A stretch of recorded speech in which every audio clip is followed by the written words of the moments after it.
Sister Smitha ചേച്ചി organise ചെയ്ത ഒരു പ്രോഗ്രാമിൽ സ്ത്രീകൾക്ക് വേണ്ടി മാത്രമുള്ള 250 സ്ത്രീകൾക്ക് വേണ്ടിയിട്ടുള്ള ഒരു പ്രോഗ്രാമിൽ പങ്കെടുക്കാനാണ് ഞാനും ആർട്ടിസ്റ്റും പോയത്. അതിനുശേഷം ഞങ്ങൾക്ക് ഇവരൊരു ഡിന്നർ അറേഞ്ച് ചെയ്തിരുന്നു. അപ്പൊ അങ്ങനെയാണ് നമ്മുടെ ലക്ഷ്മിപ്രിയ ചേച്ചി എവിടെ പോയില്ല, ബാറിൽ പോയില്ല, ഉദ്ഘാടനത്തിന് പോയില്ലല്ലേ. അത് ഇവിടെ അവിടെ അവിടെ അവിടെ ഇരിക്കട്ടെ, അതിലോട്ട് വരാം. അതിനു മുന്നേ ചേച്ചി, ഈ അദാനി ഗ്രൂപ്പിൽ നിന്ന് 15 ലക്ഷം വരുന്നുള്ളൂ, അത്രയും ദാരിദ്ര്യത്തിൽ നിൽക്കുകയാണല്ലേ. അപ്പൊ ഈ 15 കോടി എവിടെ നിന്ന് പറഞ്ഞ കണക്കാണ് ചേച്ചി? അറിയാൻ പാടില്ലാത്തോണ്ട് ചോദിച്ചാൽ കരക്കമ്പിൽ ആരൊക്കെയോ എന്തൊക്കെയോ പറയുന്നു, അദാനി ഗ്രൂപ്പിൽ നിന്ന് 15 കോടി ഇങ്ങോട്ട് വരികയായിരുന്നു, ഒഴുകാൻ പോകുകയായിരുന്നു എന്നൊക്കെ പറയുന്നുണ്ട്. പിന്നെ ഒരു കാര്യം നിങ്ങൾ ഓർത്തു വെച്ചോ, ശ്വേതാ മേനോൻ മിക്കവാറും അടുത്ത് തിരിച്ച് സംഘടനയിൽ കയറാനുള്ള പോസിബിലിറ്റീസ് വളരെ കൂടുതലാണ്. മിക്കവാറും കയറും. നിങ്ങളത് നോട്ട് ചെയ്ത് വെച്ച് ഞാൻ ഈ പറയുന്നത് മിക്കവാറും സത്യമാകും. കാരണം അതിനുള്ള റീസൺസ് വേറെയാണ്. കാരണം ശ്വേതാ മേനോൻ കുറെ സ്പോൺസർഷിപ്പുകൾ പിടിച്ചു വെച്ചിട്ടുണ്ടായിരുന്നു, ലക്ഷങ്ങളും കോടികളുടെ ഒക്കെ. അപ്പൊ ഇതെല്ലാം ശ്വേതാ മേനോൻ പുറത്തായി കഴിഞ്ഞാൽ സംഘടനയിലോട്ട് വരത്തില്ല. അതുകൊണ്ട് തന്നെ മിക്കവാറും എല്ലാം തിരിച്ചു കയറാനുള്ള ചാൻസ് ഉണ്ട്. ലക്ഷ്മിപ്രിയ കയറാനുള്ള ഒരു പോസിബിലിറ്റി ഇല്ല, ശ്വേതാ മേനോൻ കയറാനുള്ള പോസിബിലിറ്റി ഉണ്ട്. കാരണം ഒരു 15 ലക്ഷ്മിപ്രിയ പറയുന്ന അദാനിയുടെ 15 ലക്ഷം എന്നാൽ 15 ലക്ഷം അല്ല 15 കോടി എന്നാണ് കരക്കമ്പിയിൽ നാട്ടുകാർ പറഞ്ഞുകൊണ്ട് നടക്കുന്നത്. എൻ്റെ ഈ കരക്കമ്പി നിങ്ങൾ ഓർത്തു വെച്ചോ. അപ്പോൾ ഈ 15 കോടിയുടെ കണക്ക് ഇങ്ങോട്ട് വരികയാണെങ്കിൽ പിന്നെ നടക്കാൻ പാടില്ലാത്ത പലതും നടക്കും. കൈയിട്ട് വരുന്ന സ്വത്ത് സ്വത്ത് സ്വത്ത് സ്വത്ത്, അപ്പൊ അതാണ് നടക്കാൻ പോകുന്നത്. അതിൻ്റെ കൂടെ ഈ അൻസിബ എന്ന് പറയുന്ന പെൺകുട്ടിയെ ചെളിവാരി തേച്ച് നാറാണത്താക്കി ഇല്ലാത്ത പല അപരാധ കഥകളും അവളുടെ നെഞ്ചത്ത് അടിച്ചു വെച്ചുകൊണ്ട് അവളെ നശിപ്പിക്കാനുള്ള എല്ലാ പ്ലാനിങ്ങും നല്ല അടിപൊളിയായിട്ട് നടക്കുന്നുണ്ട്. കാശ് എറിഞ്ഞും എറിയാതെയും ഒക്കെ നടത്തുന്നുണ്ട് എന്നുള്ള കാര്യങ്ങളാണ് അറിയാൻ സാധിക്കുന്നത്. അൻസിബയെ തീർക്കുക, അതാണ് അവരുടെ ഉദ്ദേശം. അതുകൊണ്ട് തന്നെ ലക്ഷ്മിപ്രിയ ചേച്ചിക്ക് ഒന്നുകൂടി കുരുപൊട്ടാനായിട്ടും എല്ലാവരും ഈ വീഡിയോ കാണുന്ന ഓരോരുത്തരും ജസ്റ്റിസ് ഫോർ അൻസിബ എന്ന ഹാഷ്ടാഗ് കമന്റ് ബോക്സിൽ ക്രിയേറ്റ് ചെയ്യണം. ഇതെൻ്റെ ഒരു റിക്വസ്റ്റാണ്. കാരണം അത് കാണുമ്പം ലക്ഷ്മിപ്രിയ ചേച്ചിക്ക് കുരു പൊട്ടും. മാക്സിമം കമന്റ് നിറയും തോറും ലക്ഷ്മിപ്രിയ ചേച്ചിക്ക് പൊട്ടും, അയ്യോ വെപ്രാളം വരും. ഇന്നലെ ലക്ഷ്മിപ്രിയ ചേച്ചി ഇന്റർവ്യൂ കൊടുത്തിട്ടുണ്ടായിരുന്നു. ഇന്റർവ്യൂവിലോട്ട് വരുന്നതിന് മുന്നേ ആദ്യം നമ്മളതൊരു റിയാക്ഷൻ വീഡിയോ ചെയ്തിട്ടുണ്ടായിരുന്നു. അതായത് അൻസിബ വെള്ളം അടിക്കും, അതുപോലെ രാത്രി വെളുപ്പാങ്കാലത്തെ അവനെ റൂമിൽ വിളിച്ച് കയറ്റി, ഇങ്ങനത്തെ കുറെ ആരോപണങ്ങൾ അൻസിബയ്ക്കെതിരെ വയ്ക്കുകയും അതിനെ തുടർന്ന് മിഥുൽ രാജ് എന്ന് പറയുന്ന ആ ഒരാളെയും പലിശ അതിൻ്റെ അകത്തിട്ട് അങ്ങനെ ഇവർ രണ്ടുപേരും പരാതിയും കാര്യങ്ങളൊക്കെ കൊടുത്ത് മുന്നോട്ട് പോകുന്നുണ്ട്. അൻസിബ സ്റ്റേഷനിൽ പോയി പരാതി കൊടുത്തു. അതിൻ്റെ ഒരു പരാതി കാര്യങ്ങളൊക്കെ ഞാനൊന്ന് വായിക്കാം. ഓക്കെ, പരാതിക്കാരി അൻസിബ ഹസൻ, അഡ്രസ്സും കാര്യങ്ങളും okay. Station house officer, Palarivattom police station, Ernakulam, Kerala. വിഷയം: സോഷ്യൽ മീഡിയയിലൂടെ വ്യാജവും അശ്ലീലവും നിറഞ്ഞതുമായ വീഡിയോ നിർമ്മിച്ച് പ്രചരിപ്പിച്ച് സ്ത്രീത്വത്തെ അപമാനിച്ചതിനും അപകീർത്തിപ്പെടുത്തിയതിനും എതിരെ സമർപ്പിക്കുന്ന പരാതി. ഓക്കെ, ബഹുമാനപ്പെട്ട സർ മേഡം, ഞാൻ മുകളിൽ നൽകിയ വിലാസത്തിൽ താമസിക്കുന്ന അൻസിബ ഹസൻ ആകുന്നു. ഞാൻ മലയാള ചലച്ചിത്ര രംഗത്ത് അഭിനേത്രിയുമായും അമ്മ association of Malayalam movie artist സംഘടനയിൽ ലൈഫ് മെമ്പറായും പ്രവർത്തിച്ചു വരികയാണ്. ഇന്ന് 26/6/2026 കാൻ ചാനൽ മീഡിയ എന്ന ഇൻസ്റ്റാഗ്രാം പേജിലൂടെ ലക്ഷ്മിപ്രിയ എന്ന സ്ത്രീ, സുകുമാർ എന്നയാളുടെ സഹായത്തോടും പ്രേരണയോടും കൂടി എന്നെക്കുറിച്ച് അത്യന്തം അപകീർത്തികരവും സ്ത്രീത്വത്തെ അപമാനിക്കുന്നതും അശ്ലീലവും അസഭ്യവുമായ കാര്യങ്ങൾ പറഞ്ഞു പ്രചരിപ്പിക്കുന്നതായി എൻ്റെ ശ്രദ്ധയിൽപ്പെട്ടിട്ടുണ്ടായി. ഞാൻ പാലാരിവട്ടം ആയിരിക്കുമ്പോൾ എൻ്റെ ഒരു സുഹൃത്താണ് ഇത്തരമൊരു അശ്ലീല കലർന്ന വീഡിയോ പ്രചരിപ്പിക്കുന്ന വിവരം എന്നെ അറിയിക്കുന്നത്. തുടർന്ന് ഞാൻ ഇൻസ്റ്റാഗ്രാമിൽ പരിശോധിച്ചപ്പോൾ അൻസിബയോടൊപ്പം ആ മുറിയിൽ ഉണ്ടായിരുന്ന ആര് സഹോദരനോ കാമുകനോ അൻസിബ മദ്യപാനിയും ബില്ല് കൊടുത്തത് ഞാൻ വെല്ലുവിളിക്കുന്ന അൻസിബ കേസ് കൊടുക്കട്ടെ. ഗുരുതര ആരോപണങ്ങളുമായി Lakshmipriya. Exclusive only on can channel media, streaming on YouTube 4 PM. Okay, അടുത്ത് ലിങ്ക് കാര്യങ്ങളൊക്കെ കൊടുത്തിട്ട് പ്രസ്തുത വീഡിയോ ലക്ഷ്മിപ്രിയ എന്നെ കുറിച്ച് താഴെ പറയുന്ന വിധം തികച്ചും അസഭ്യമായി കാര്യങ്ങൾ പറയുന്നതായി എന്ന് പറഞ്ഞിട്ട് അതിൻ്റെ ഡീറ്റെയിൽസും കാര്യങ്ങളും മൊത്തം അൻസിബ ഹസൻ ഞാൻ മദ്യം വാങ്ങി കൊടുത്തിട്ടുണ്ട്. രാത്രി 2 മണി വരെ ഞങ്ങൾ വർത്തമാനം പറഞ്ഞ് അവിടെ ഇരിക്കുകയും ചെയ്തു. ഞാനും അൻസിബയും കൂടി വർത്തമാനം പറഞ്ഞിരുന്നു. അത് കഴിഞ്ഞ് 3 മണിയായപ്പോൾ ഞാൻ എൻ്റെ റൂമിൽ പോയി കുളിച്ച് ഫ്രഷായി എൻ്റെ പെട്ടിയൊക്കെ എടുത്ത് പോകുമ്പോൾ താഴെ ഞാൻ വണ്ടിയിൽ കയറാൻ നേരത്ത് ഡീറ്റെയിൽ കാര്യങ്ങളെല്ലാം പറയുന്നുണ്ട്. അങ്ങനെ പരാതി കൊടുത്തിട്ടുണ്ട്. ഓക്കെ, പരാതി അവിടെ നിൽക്കട്ടെ. അതിനൊക്കെ ഇനി വായിച്ച് സമയം കളയാൻ വയ്യ. അപ്പം നമുക്ക് നേരെ നമ്മുടെ പ്രിയ നടി ലക്ഷ്മിപ്രിയയുടെ ഇന്റർവ്യൂവിലോട്ട് പോകാം. ആ ഇന്റർവ്യൂവിലാണ് കാര്യങ്ങളെല്ലാം ഗതാപുതാന്ന് പറഞ്ഞിരിക്കുന്നത്. എൻ്റെ പൊന്നടാവേ, ഹോ. അത് കഴിഞ്ഞിട്ട് നമുക്ക് ബാറിൽ പോയിട്ടുണ്ടോ ഇല്ലേ, ആരാണ് ബാറിൽ പോയത്, ഇതൊക്കെ നമുക്ക് നോക്കാനിരിക്കുന്നു. 15 കോടിടാ. ആ കൈയിട്ട് വാരേണ്ട കോടികളല്ലേ പോയത്. പിന്നെ ഈ കോടികൾ കണക്ക് വരുമ്പോൾ ഈ സംഘടനയിലും ട്രസ്റ്റിലും ഒക്കെ വരുന്ന സമയത്ത് ഇതിനൊന്നും കണക്കില്ല. പിന്നെ ഇ ഡി റൈഡൊക്കെ നോക്കണം കേട്ടെ, ഒന്ന് സൂക്ഷിക്കേണ്ടിയിരിക്കുന്നു. പിന്നെ ചേതാമേനെ തിരിച്ചു വരാനുള്ള റീസൺ എന്താണെന്ന് ചോദിച്ചു കഴിഞ്ഞാൽ കുറേ സ്പോൺസർഷിപ്പ് ഇതുപോലെ കോടികളും ലക്ഷ്യങ്ങളൊക്കെ പിടിച്ചു വെച്ചിട്ടുണ്ട്. അതൊക്കെ വന്ന് നടത്തി എല്ലാം സെറ്റാക്കണ ചേതാമേനം വരണ്ടേ. വരുത്തും. ലക്ഷ്മി പ്രിയ ചേച്ചി, നമ്മുടെ 20 ലക്ഷത്തിന്റെ തട്ടിപ്പ് കേസ് എന്തായി? ഒക്കെ ഒത്തീർപ്പാക്കല്ലെങ്കിൽ 20 ലക്ഷം ഒന്നിക്കൂടെ അല്ലെ ജയിലിൽ പോയി കിടന്നു ഇല്ലല്ലേ ഉള്ളത് തന്നെ. അപ്പൊ നമ്മുടെ ലക്ഷ്മി പ്രിയ ചേച്ചിയുടെ ഇന്റർവ്യൂലോട്ട് ആദ്യം നമുക്കൊന്ന് കടക്കാം. ഈ അമ്മയുടെ ഈ പുതിയ ഭരണസമിതി 20 വർഷം മുമ്പ് അത് സ്ഥാനം വെക്കും. പക്ഷെ അത് കാലാവധി പൂർത്തിയാകാതെ തന്നെ അത് പിന്നീട് വന്നിരിക്കുമെന്ന് വലിയ ദുഃഖകരമായ അവസ്ഥയിലാണ് നിൽക്കുന്നത്. വൈസ് പ്രസിഡന്റ് ഒട്ടും ദുഃഖമില്ല, ഒട്ടും ഒരു ശകലം പോലും ദുഃഖമില്ല. കാരണം അമ്മമാർക്ക് വേണ്ടിയിട്ട് എന്തെങ്കിലും വർക്ക് ചെയ്യണം എന്നുള്ള ഒരു ആഗ്രഹം ഉണ്ടായിരുന്നു. വളരെ എടി നിന്റെ തള്ളു കാട്ടി കഴിഞ്ഞാൽ എനിക്കാണ് ഇറങ്ങി ഓടാൻ തോന്നുന്നു. അമ്മ അതിൽ തള്ളാൻ ലക്ഷ്മി പ്രിയ ഒന്നിനും തള്ളുന്നത്. ഇമാതിരിയൊക്കെ എങ്ങനെ തള്ളാൻ സാധിക്കുന്നതാണ്? അമ്മമാർക്ക് വേണ്ടി പ്രവർത്തിക്കുന്ന അമ്മ. എടീ 5 പേരെടുത്ത് മാലാപാർവതിക്കായാലും മറ്റുള്ള കുറെ അമ്മമാർക്ക് എന്തുകൊണ്ടാണ് ഇത്ര സ്നേഹമെന്ന് ചോദിച്ചു കഴിഞ്ഞാൽ അവള് ജെന്യൂനായിട്ട് അവിടെ നിന്നിട്ടുണ്ട്. അതുപോലെ തന്നെ ഒരുപാട് അമ്മമാർക്ക് വേണ്ടിയിട്ടും മെഡിസിനും കാര്യങ്ങൾക്കൊക്കെ വേണ്ടിയിട്ട് അവൾ ഒരുപാട് പ്രയത്നിച്ചിട്ടുണ്ട്. അതുകൊണ്ട് തന്നെ ജെന്യൂനായിട്ട് കാര്യങ്ങൾ ചെയ്തത് കൊണ്ട് തന്നെയാണ് അവൾക്ക് ജെന്യൂനായിട്ട് നാട്ടുകാരുടെ സപ്പോർട്ടും അവിടെ ഉണ്ടായിരുന്ന ഒരുപാട് ആൾക്കാരുടെ സപ്പോർട്ടും ഉള്ളത്. ഓക്കെ, ലാലേട്ടൻ അടക്കം പറഞ്ഞിട്ടുണ്ട്, ഞാൻ സത്യത്തിനൊപ്പം നിൽക്കത്തുള്ളൂ, ന്യായത്തിനൊപ്പം നിൽക്കത്തുള്ളൂ. പിന്നെ ഈ അൽക്കുലത്ത് തട്ടിപ്പും വെട്ടിപ്പും നടത്താൻ ലാലേട്ടനൊന്നും വേണ്ട. ലാലേട്ടൻ ഓൾറെഡി റിച്ച്. ഓക്കെ, പറ നമ്മുടെ രശ്മി ചേച്ചി. വർഷങ്ങളായിട്ട് 10-18 വർഷമായിട്ട് അമ്മയുടെ മെമ്പറാണ്. അപ്പോ ഞാൻ ഒരിക്കലും ഒരു കമ്മിറ്റിയിൽ ഇരുന്നിട്ടില്ല. ഒന്ന് കൈ പൊക്കൂന്ന് പറഞ്ഞു, ഇലക്ഷൻ ഇല്ലാതെ കൈ പൊക്കൂന്ന് പറഞ്ഞു. അതിന് നിന്നെ ആരും കമ്മിറ്റിയിൽ എടുക്കും? അത് നീ ചിന്തിച്ചിട്ടുണ്ടോ? കമ്മിറ്റിയിൽ എടുക്കാൻ പറ്റിയ സാധനം അല്ലെങ്കിൽ തന്നെ ഞാനൊരു കാര്യം ചോദിക്കട്ടെ, ഈ ക്രിമിനൽ കേസ് അടക്കമുള്ള ഇവളൊക്കെ എന്തിനാണ് കമ്മിറ്റിയിലെടുത്തത്? ആരുടെ കമ്മിറ്റിയിലെടുത്തത്? തട്ടിപ്പം വെട്ടിപ്പം നടത്തണമെങ്കിൽ അതേപോലത്തെ മൈൻഡുള്ളവരെയൊക്കെ വേണ്ടേ? അതിന് വേണ്ടിയിട്ടൊരു പ്രോത്സാഹനമായിരിക്കും. നല്ലതാ. പോലും ഞാൻ കൈവക്കോ ഒന്നും ചെയ്തിട്ടില്ല. അപ്പൊ അമ്മമാരെ ഒന്ന് സേവിക്കാൻ ഒരു അവസരം വേണമെന്ന് ഉള്ളിൽ ആഗ്രഹിച്ചിട്ട് ഞാൻ പറഞ്ഞിട്ടുണ്ടായിരുന്നു, എപ്പോഴെങ്കിലും അമ്മയുടെ ഷോസ് ഒക്കെ ചെയ്യുമ്പോൾ ഇവരെ ടേക്ക് കെയർ ചെയ്യുന്ന എന്തെങ്കിലും ഒരു ജോലി എനിക്ക് തരണം എന്ന് പറഞ്ഞിട്ടുണ്ടായിരുന്നു. ആണോ? അത് അമ്മയുടെ ഷോ ക്രിയേറ്റ് ചെയ്യുമ്പോൾ തന്നെ അവിടെ ടേക്ക് കെയർ ചെയ്യേണ്ട കാര്യം എന്തിന്? അങ്ങനെയാണെങ്കിൽ ഒരുപാട് അനാഥാലയങ്ങളുണ്ട്, വഴിവക്കിൽ ഒരുപാട് അമ്മമാർ ഇരിക്കുന്നുണ്ട്. അവരെയൊന്നും കെയർ ചെയ്താൽ പറ്റൂലേ? നമുക്ക് കൈയിട്ട് വരാൻ പറ്റൂലേ? കൈ നിറക്കത്തേ ഉള്ളൂ. അതുകൊണ്ട് അതൊന്നും പറ്റത്തില്ല. നമുക്ക് ഇങ്ങനെ സംഘടനക്കകത്ത് കയറിയിടും നമുക്ക് കുറച്ച് കൈയിട്ട് വാരിയല്ലേ തിന്നാ എല്ലിൻ്റെ ഇട കയറത്തുള്ളൂ. വേറെ ചേച്ചി സൂപ്പർ. അത് കഴിഞ്ഞിട്ട് ഈ പ്രാവശ്യത്തെ ഇലക്ഷൻ ഒക്കെ അറിയാലോ. കഴിഞ്ഞ പ്രാവശ്യം ലാലേട്ടൻ ഹേമ കമ്മീഷന്റെ ഒക്കെ പശ്ചാത്തലത്തിൽ വളരെ അപ്രതീക്ഷിതമായിട്ട് ലാലേട്ടൻ രാജിവെക്കുന്നു, അസാധാരണ പൊതുയോഗം വരുന്നു, പിന്നെ ഒരു മത്സരം വീണ്ടും അഡ്വോ കമ്മിറ്റി ആവുന്നു, മത്സരം വരുന്നു. ഇപ്പോഴുള്ള അതേ ഒരു അനിശ്ചിതാവസ്ഥ അന്നും ഉണ്ടായിരുന്നു. ഇതിനേക്കാൾ കുറച്ചുകൂടെ കോൺട്രവേഴ്ഷ്യൽ ആയിട്ടുള്ള വിഷയങ്ങൾ ആക്ച്വലി അന്നായിരുന്നു, ഇന്നല്ല. അപ്പോ സ്ത്രീകളുടെ അന്നായിരുന്നു കോൺട്രവേഴ്സി. ഇന്ന് നമുക്ക് അത്ര കോൺട്രവേഴ്സി ഒന്നുമില്ല, ഒട്ടും കോൺട്രവേഴ്സി ഇല്ല. ഒരു പെണ്ണിനെ ജിഹാദി എന്ന് അവൾക്കെതിരെ അവീതവും അവളെ തറപ്പറ്റിക്കാൻ വേണ്ടിയിട്ട് നീയൊക്കെ കുറെ എണ്ണം ചേർന്നുണ്ടാക്കിയ ആരോപണങ്ങൾ, അത് കോൺട്രവേഴ്സി അല്ലേ എനക്ക്? അഭ്യർത്ഥന പ്രകാരമാണ് ഞാൻ എക്സിക്യൂട്ടീവ് കമ്മിറ്റിയിലേക്ക് മത്സരിക്കുന്ന സമയത്ത് നമ്മൾ സ്വാഭാവികമായിട്ടും ഒരുപാട് നോമിനേഷൻസ് കൊടുക്കും. അങ്ങനെ വൈസ് പ്രസിഡന്റ് ഒക്കെ കൊടുത്തിട്ടുണ്ടായിരുന്നു. അപ്പം ഇതിലൊരു മത്സരം വരട്ടെ, വൈസ് പ്രസിഡന്റ് പിന്നെ ഇതില് ഒരു മത്സരം വരട്ടെ എന്നൊരു മുതിർന്ന നടൻ പറഞ്ഞതിന്റെ പേരിലാണ് ഞാൻ എക്സിക്യൂട്ടീവ് കമ്മിറ്റിയുടെ മുതിർന്ന നടനാര് ടിന്നിട്ടോമായിരിക്കും പിൻവലിക്കാനായിട്ട് എക്സിക്യൂട്ടീവ് കമ്മിറ്റിയിൽ നിൽക്കാം, വൈസ് പ്രസിഡന്റ് സ്ഥാനം പിൻവലിക്കാം എന്നായിരുന്നു എന്റെ ആഗ്രഹം. പക്ഷെ അദ്ദേഹം ഒരു മത്സരം വരട്ടെ എന്ന് പറഞ്ഞതിന്റെ അടിസ്ഥാനത്തിലാണ് ഞാൻ മത്സരിച്ചത്. അത് തന്നെ നവ്യ നായർ അന്ന് പിന്മാറിയിരുന്നു. അതിന്റെ അടിസ്ഥാനത്തിലാണ് എനിക്ക് മത്സരിക്കേണ്ടി വന്നതാണ്. അപ്പോഴും എനിക്കറിയാം, എന്നെ പോലെ ഒരു 2ാം നിര നടി അല്ലെങ്കിൽ ഒരു 3ാം നിര നടി ഒരു വൈസ് പ്രസിഡന്റ് സ്ഥാനത്തിലേക്ക്, ഇത്രയും റെപ്യൂട്ടഡ് ആയിട്ടുള്ള ഒരു അസോസിയേഷന്റെ വൈസ് പ്രസിഡന്റ് സ്ഥാനത്തേക്കൊക്കെ വരുമ്പോൾ അത് പലതരത്തിലുള്ള മാനസിക ബുദ്ധിമുട്ട് മറ്റു പലർക്കും ഉണ്ടാകുമെന്നും അത് കാരണം എനിക്ക് പലവിധ പ്രശ്നങ്ങൾ ഉണ്ടാവുമെന്നും എനിക്ക് നന്നായിട്ട് അറിയാമായിരുന്നു.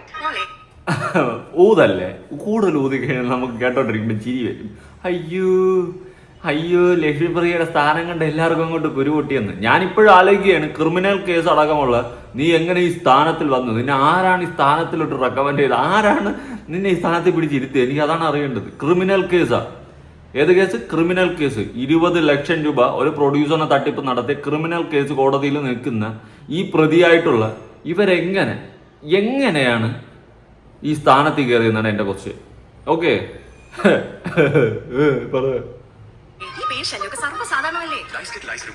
സത്യം പറഞ്ഞ മോളെ എന്തു പറഞ്ഞുകൊണ്ടാണ് കറക്റ്റായിട്ട് പറയട്ടെ. കറക്റ്റ് സമയത്ത് ആഡ് കയറി വന്നു പറ. ആശ്വാസം. വീണ്ടും ആഡാണല്ലോ മക്കളെ.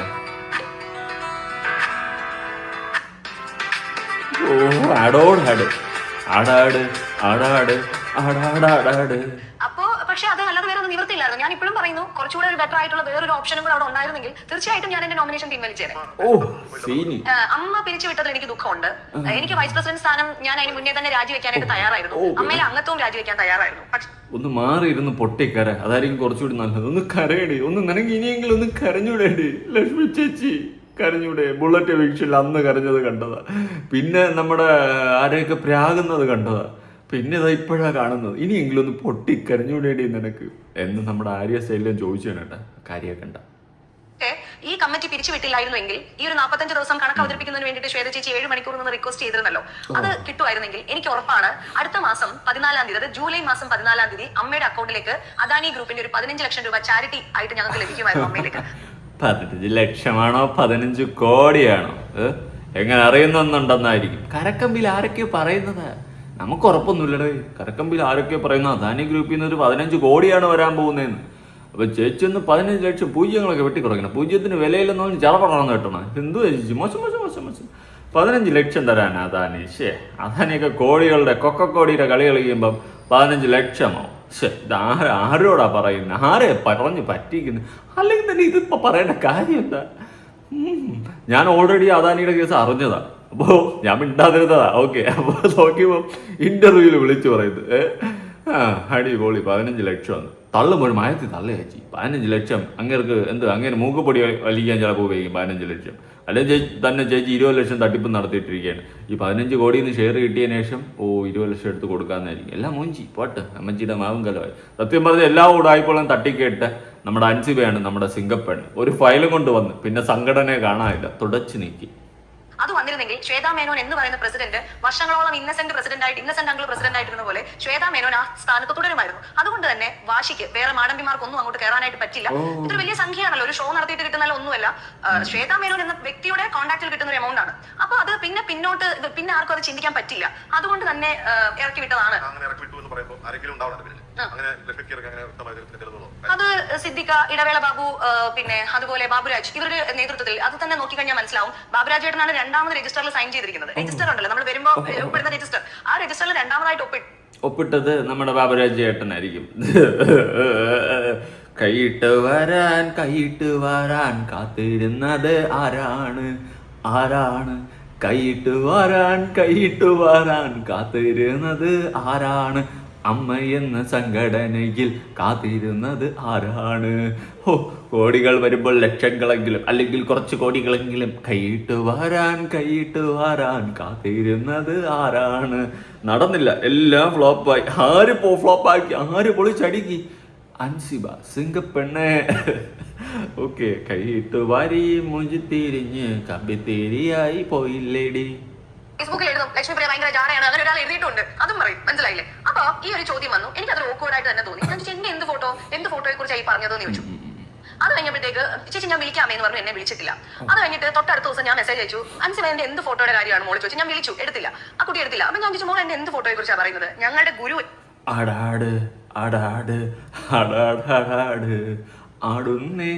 ആടുന്നേ കാവിലെ മുല്ലമേ ആടി കളിക്കുമ്പോഴും. മനസ്സിലായി കാണല്ലോ ഫോട്ടോ എന്ന് പറയുന്നത് ഹഗ്ഗിങ് മദർ ആണ് മാതാ അമൃതാനന്ദമയി ദേവി, ഞങ്ങളുടെ ഗുരുവാണ്. അപ്പൊ ഞാനൊരു മനുഷ്യന്റെ ഹസ്ബൻഡ് നിന്നാലും ഞാൻ ഒരു പുരുഷനെ ഹഗ് ചെയ്യുന്നത് വെച്ചാൽ എന്റെ ഭർത്താവിന് അതൊരു പ്രശ്നമല്ല. എനിക്ക് അത്രയും വേണ്ടപ്പെട്ടവരാണെങ്കിൽ ഞാൻ അവരെ ചേർത്ത് നിർത്തി ഫോട്ടോ എടുക്കും. ആദ്യമായിട്ട് ഇനിയിപ്പോ എന്ത്, നിങ്ങൾ ഫോട്ടോ എടുക്കാതിരിക്കേ. പിന്നെ അഭിഷ ഇതില് ഒരു ഇൻക്ലൂഡഡ് ആണ്, നല്ല കാര്യമാണ് അല്ല.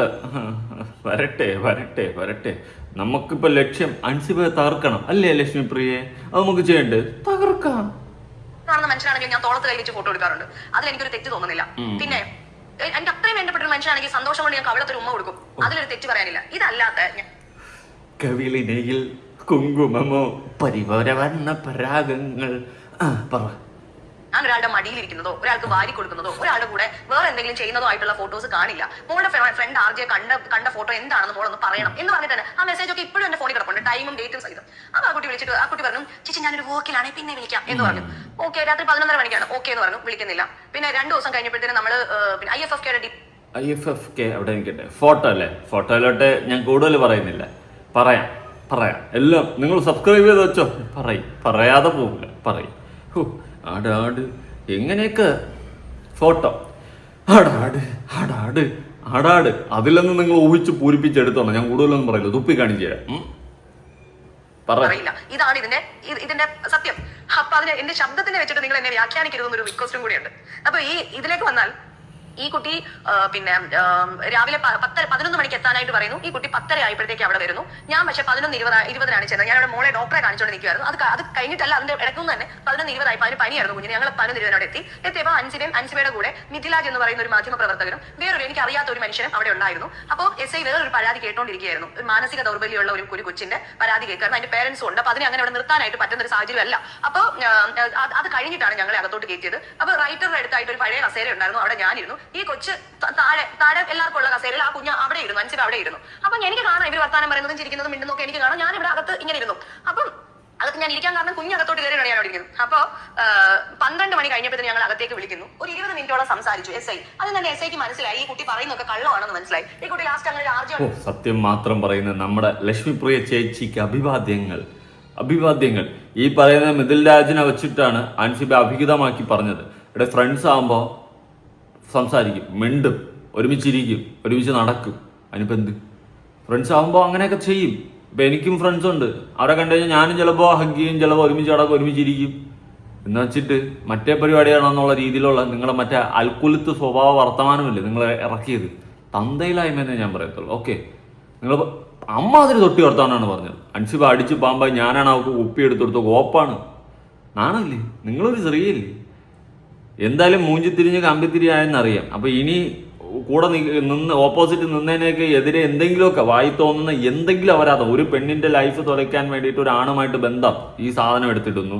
അതുപോലെ തന്നെ വെള്ളം അടിച്ച് അവള് റോട്ടി കിടന്നെന്നുള്ള രീതിയിലുള്ള സാധനം വെക്കുന്നു. ഞാനാണ് അവൾക്ക് കുപ്പിയെടുത്ത് കൊടുത്തത്. ഇമാതിരി വർത്തമാനങ്ങൾ പറഞ്ഞ് ഇല്ലാത്ത കഥ പറഞ്ഞ് അവളുടെ നെഞ്ചത്ത് വെച്ച് കൊടുത്തിട്ട് ഈ കാണിക്കുന്ന തന്തയില്ലായ്മയെ ചോദ്യം ചെയ്യുക തന്നെ ചെയ്യും അവസാനം വരെ. പറ എന്ന് പറഞ്ഞിട്ട് ആർജിയുടെ പേര് പറയുന്നില്ല.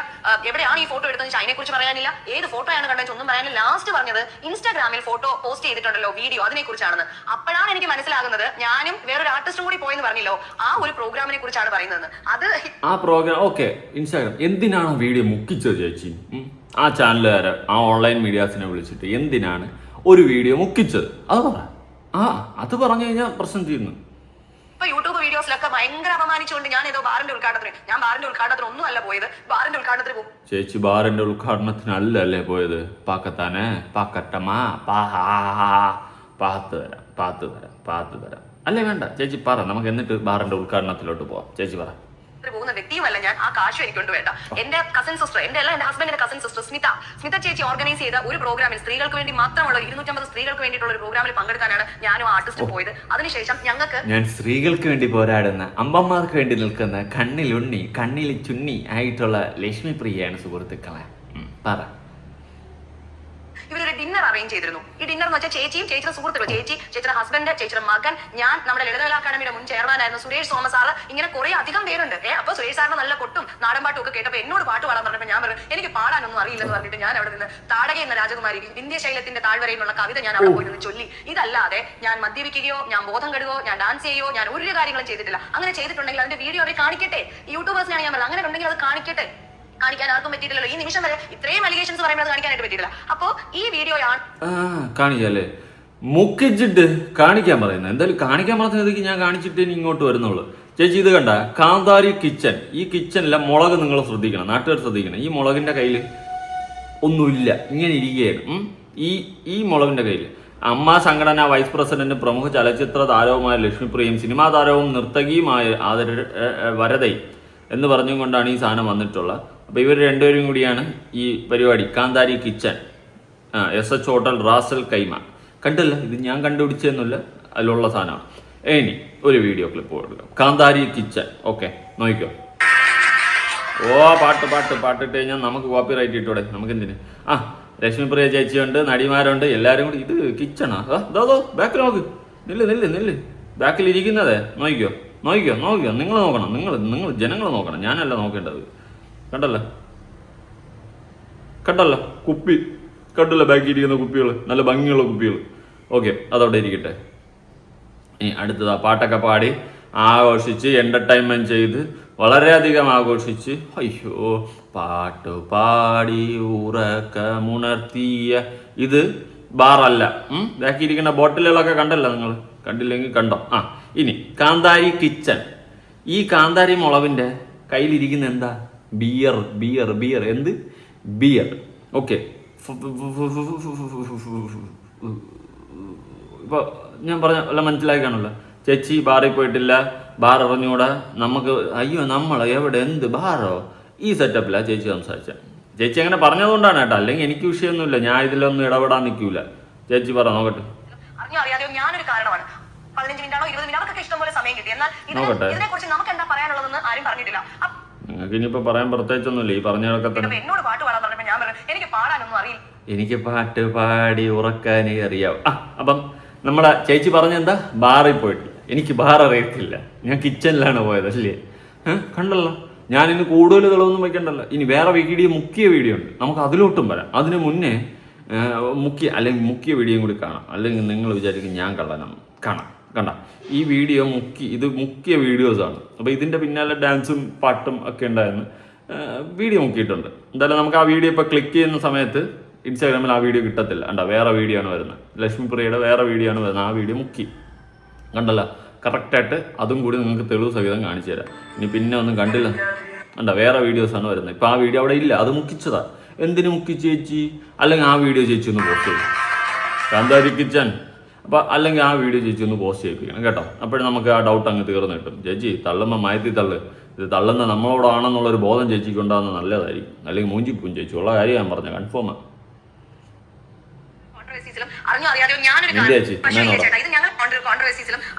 ഞാനൊരു കാരണമാണ്. അപ്പൊ ഇതൊന്നും ആർക്കും അറിയണ്ട. നാണയത്തിനായ 2 വശമില്ലേ ചേട്ടാ, ഇത് ഞങ്ങളെ കേൾക്കണ്ട. അപ്പോൾ ശ്വേത ചേച്ചിയാണ് ഫൈറ്റ് ചെയ്തുകൊണ്ട് നിൽക്കുന്നത്. ശ്വേത ചേച്ചി സംസാരിച്ചുണ്ടെങ്കിൽ അവസാനം ബാബുരാജ് സ്റ്റേജിൽ കയറിയിട്ട് പറയാണ് BJPക്ക് കാൻഡിഡേറ്റ്സിനെ കൊടുക്കാൻ വേണ്ടിയിട്ട് ശ്വേതാ മേനോൻ എന്ന് പറയുന്ന നിങ്ങൾ അമിത്ഷായുടെ കയ്യിൽ നിന്ന് കോടിക്കണക്കിന് രൂപ വാങ്ങിച്ചിട്ടില്ലേ? തെളിവട അമിത്ഷാ, ഈ പേര് ഞാൻ കുറച്ച് നാളുകൾക്ക് മുന്നേ പറഞ്ഞിട്ടുണ്ടായിരുന്നു. സത്യം ഓർമ്മയില്ലേ? ഓർമ്മ വേണ്ടേ? കണ്ട, ഓരോ പേരുകളായിട്ട് ലക്ഷ്മിപ്രിയ എന്നെ ഇട്ട് കൊടുക്കുന്നു. അതായത് സംഭവം എന്ന് വെച്ച് കഴിഞ്ഞാൽ ലക്ഷ്മിപ്രിയയാണ് നിങ്ങൾക്കൊരു വെല്ലുവിളിയായിട്ട് നിൽക്കുന്നത്. സത്യം ണ്ട് എന്ന് പുള്ളി പറയാണ്. അപ്പൊ ഞങ്ങൾ എന്ന് വീട്ടിൽ നിന്ന് ഇത് ഞാൻ നിങ്ങൾക്ക് പറയുന്ന ആരോപണമാണ്, നിങ്ങൾ തെളിയിക്കുക. അല്ലാന്ന് നിങ്ങൾ തെളിയിക്കുക. ഒരു സ്ത്രീയാണ്, അവർ പതറിപ്പോയില്ലേ ചേട്ടാ? 7 മണിക്കൂർ നിന്ന് ഫൈറ്റ് ചെയ്യുന്ന ഒരു സ്ത്രീയാണ്. ആ നിമിഷം എന്നിട്ട് പറഞ്ഞു നമ്മൾ കാൻഡിഡേറ്റ്സ് ആയിട്ടുണ്ടല്ലോ, എനിക്ക് മത്സരിക്കാൻ പറ്റിയില്ല, പക്ഷെ അഞ്ജലി മത്സരിച്ചു. ഞങ്ങൾ ഭരണസമിതിയുള്ള 2 പേര് പറഞ്ഞു വരുമ്പോൾ 2020 കാൻഡിഡേറ്റ്സ് ആണെങ്കിലും പറഞ്ഞു വരുമ്പോൾ NDA ആണല്ലോ. അപ്പം ഞങ്ങളും കാശ് മേടിച്ചു. ഇവര് കാശ് മേടിച്ചിട്ട് ഞങ്ങളെയൊക്കെ ഒരു വേറൊരു ലെവലിലാണ് പുള്ളി പറയുന്നത്. റെക്കോർഡ് കാശ് മേടിച്ചു, കാശാണല്ലോ മുഖ്യം. അല്ല, നാട് സേവിക്കാൻ ഇറങ്ങിയതല്ലല്ലോ, നമ്മളെ കാശ് വാങ്ങിച്ചിട്ടാണല്ലോ പോയത്. കാശ് വാങ്ങിച്ചിട്ടാണല്ലോ മത്സരിക്കാൻ പോയത്. എത്ര രൂപ കിട്ടി ചേച്ചി? കാശ് കാശ് കാശ്. ഇതിന് വേണ്ടിയിട്ടാണ് ഇവിടെ സകലമാന തൊട്ടിത്തനങ്ങളും കാണിക്കുന്നത്. അപ്പോൾ NDA അല്ലെങ്കിൽ 2020 ആയിട്ട് പോയത്, NDA ആണല്ലോ ഓക്കെ, പോയത് നാട് നന്നാക്കാനല്ല, കാശ് കിട്ടിയതുകൊണ്ട്. കാശ് നോട്ട് ദ പോയിന്റ്. ഈ പറയുന്ന ലക്ഷ്മിപ്രിയയുടെ വായിന്ന് തന്നെ സാധനം വിടുന്നു. കാശ് വേണോടെ ജീവിക്കാം, കാശില്ലെങ്കിൽ കൂടെ ഒരു പട്ടിയുടെ വിലയും ഇല്ല, അത് വേറെ കാര്യം. പക്ഷേ കാശിന് വേണ്ടിയിട്ട് എന്ത് തൊട്ടിത്തനവും ആകാം എന്നുള്ളത് മാറ്റണം. മാറ്റിയില്ലെങ്കിൽ മാറ്റും. എന്തായാലും 20 ലക്ഷത്തിന്റെ തട്ടിപ്പിൽ ഒന്നുകിൽ അകത്താകും, അല്ലെങ്കിൽ ആ പൈസ കൊടുക്കേണ്ടി വരും. നല്ല പോലെ പണി കിട്ടും. ണ്ടല്ലോ, ഏത് കോടതിക്കും പരാതിയുള്ള ആർക്കും ഇതെടുത്ത് പരിശോധിക്കാലോ. അന്ന് ജനബോഡിക്ക് വരാത്തവർക്കും ഇതിനെ കുറിച്ച് പരിശോധിക്കാലോ. അപ്പോ ആ പറച്ചിലിൽ ചേച്ചി തകർന്ന് തരിപ്പണമായി പോയി. ഒരിക്കലും ഒരാളിൽ നിന്ന്, ഒരു സഹപ്രവർത്തകരിൽ നിന്ന് അവരെ സേവിക്കാൻ അവരുടെയൊക്കെ പേര് ചീത്തപ്പേരായപ്പോ ഞങ്ങളെ ഏൽപ്പിച്ചതാണ് ഞങ്ങളുടെ പ്രസ്ഥാനം. അത് നെഞ്ചോട് ചേർത്ത് ഏറ്റവും ബ്യൂട്ടിഫുൾ ആയിട്ട് എല്ലാം ഞങ്ങൾ ചെയ്തു കൊടുത്തിട്ടുണ്ട്. ആ ഞങ്ങളെടുത്ത് പറഞ്ഞപ്പോൾ ചേച്ചിക്ക് സഹിക്കാൻ പറ്റിയില്ല, ചേച്ചി രാജിവെക്കുകയാണ്. ചേച്ചി പറഞ്ഞു ഞാൻ അമ്മയിലെ ഈ നിമിഷം മുതൽ ഞാൻ അമ്മയുടെ മെമ്പർ പോലും അല്ല, ഞാൻ ഈ സ്ഥാനം രാജിവെക്കുകയാണ്. വളരെ ഇമോഷണൽ ആയിട്ട് പുള്ളിക്കാരി കരഞ്ഞ് ഞാൻ ഇതുവരെ കണ്ടിട്ടില്ല. ചേച്ചി കരഞ്ഞ് ഞാൻ ആദ്യമായിട്ട് കാണും. നമ്മളെല്ലാം തകർന്നു പോയി പുള്ളിക്കാരി കരഞ്ഞപ്പോൾ. ഒരു ആൺകുട്ടിയാണ് ശ്വേതാ മേനോൻ എന്ന് പറയുന്ന ഒരു ആൺകുട്ടിയാണ്, മനസ്സിലായില്ലേ? അപ്പൊ അവര് കരഞ്ഞിട്ട് പറഞ്ഞു അമ്മയുടെ മെമ്പർ. അതെന്തുവാ ശ്വേതാ മേനോൻ ആൺകുട്ടിയെ? നഹി ഡോണ്ട് ടേക്ക് ദാറ്റ് റിവെഞ്ച്. അത് ഇവരുടെ ഒരു സാധനം കണ്ടില്ലേ, ശ്വേതാ മേനോന്റെ ഒരു ആൺകുട്ടിയാണ്. അപ്പൊ ആണുങ്ങൾ മാത്രമേ മാസമായിട്ടുള്ളൂ, പെണ്ണുങ്ങൾക്ക് അങ്ങനെ ആ ഒരു സാധനമൊക്കെ. ഇതൊക്കെ ഉള്ളിലുള്ള തീംസാണ്.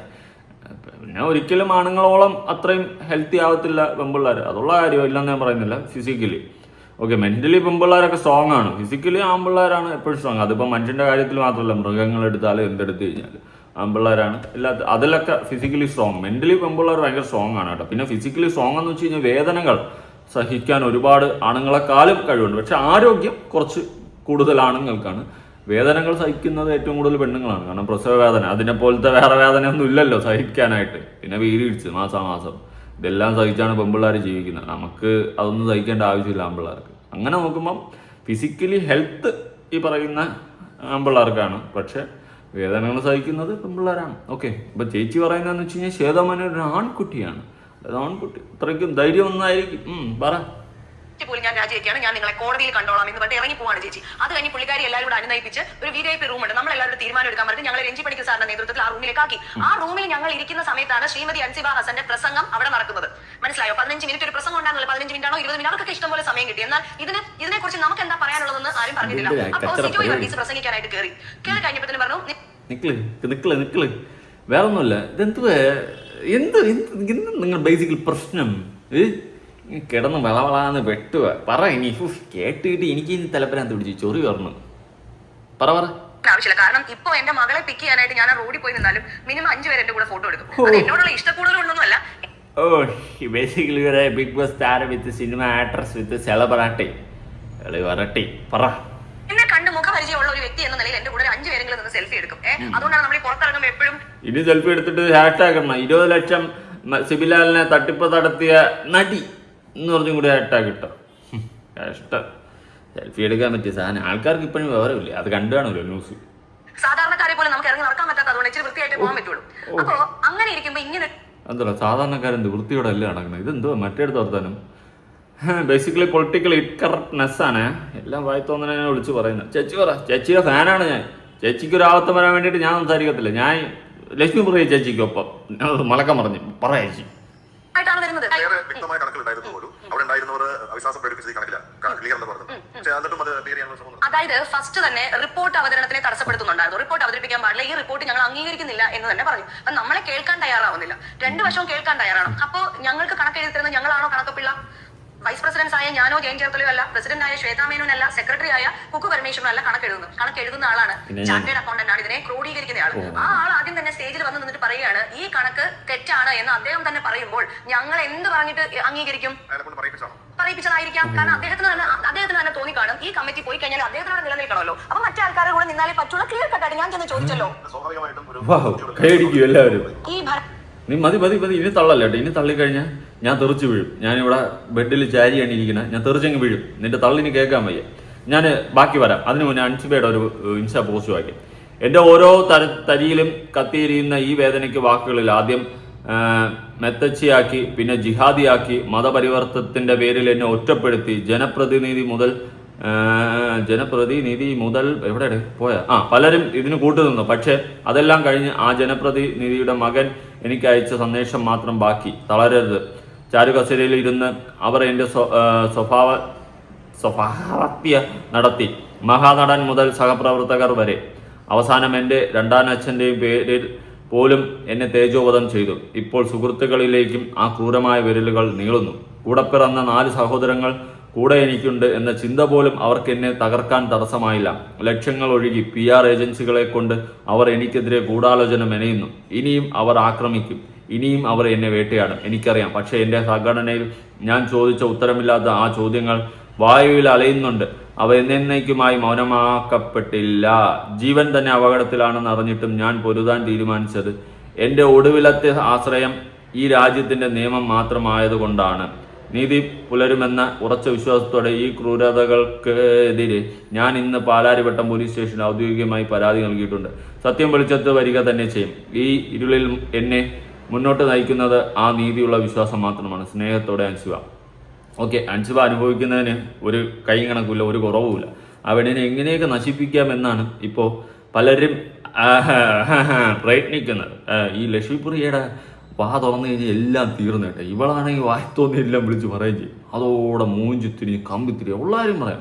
ഇവള് വായിൽ പറഞ്ഞാൽ എല്ലാം വിളിച്ച് പറയും. സത്യം അങ്ങോട്ട് തുപ്പും. സത്യം എന്ന് വെച്ച് കഴിഞ്ഞാൽ സത്യത്തിൻ്റെ ഓപ്പോസിറ്റ് സൈഡിലുള്ള സാധനം തുപ്പും. അതായത് ഈ അദാനിയുടെ പേര് ഇവള് വലിച്ചിട്ട് അദാനി 15 ലക്ഷമാണ് കൊടുക്കുന്നത്. ഇത് നാട്ടുകാരായിട്ടോ വിശ്വസിച്ചുകൊണ്ടിരിക്കാൻ മാത്രം പൊട്ടന്മാരല്ല നാട്ടുകാർ. അദാനി 15 ലക്ഷം 15 കോടിയുടെ കണക്കാണ് പുറത്ത് വരുന്നത്. കരക്കമ്പിയിലുള്ള സംസാരമാണ്.